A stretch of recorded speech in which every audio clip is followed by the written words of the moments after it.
Intense, the macro machine.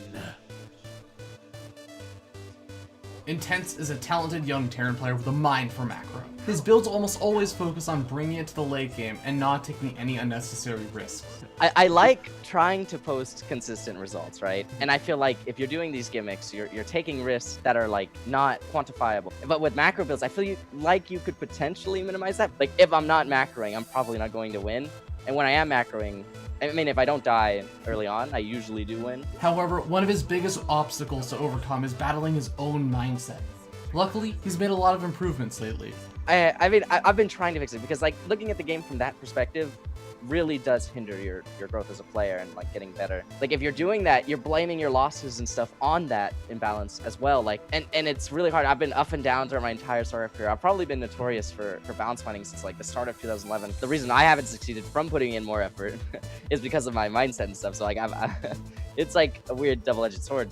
When my mindset's been positive and been in an upswing, I'll be close. I'll be right below breaking out. My mindset and stuff. It's the greatest regret I've had in my server career for sure.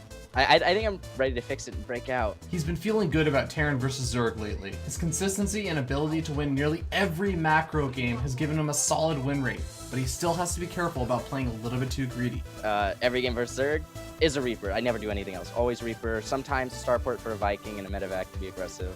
Or Command Center first into 3 racks. Like, that's it. I mean, for the most part, I'm feeling like really good Terran versus Zerg. All average, around maybe 80% win rate. But I feel like Terran shouldn't really lose too often in that matchup. But same with my Terran versus Terran, they're like neck and neck win rate wise.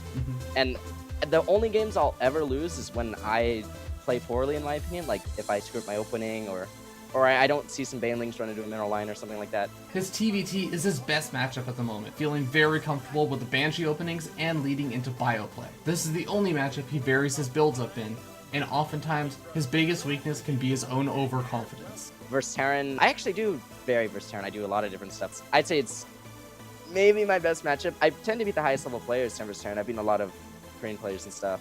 I get a bit arrogant at times in Terran versus Terran. Like, I actually lose because of my own arrogance. Like, something outside of my playstyle and everything, because like I'll be thinking about it, I'm like, wow, you know, I'm playing this guy, you know, he's probably not as good as me in a macro game or etc. If I played him stranded, I'd probably win easily. I kind of get bored of doing that, so I'll change it up and I'll lose when I change it up. Terran versus Protoss is easily his worst matchup. His mind for macro hits some snags when dealing with the variety of openings a Protoss can throw at him. Versus Protoss, I mean, every game, Reaper, CC, 3 racks. Compared to Terran versus Terran and Terran versus Zerg, right? There's like universal answers to aggression, but Terran versus Protoss, there's no specific like build, like in my opinion, that seems to like consistently work. And that's what you need to know about Intense, the macro machine.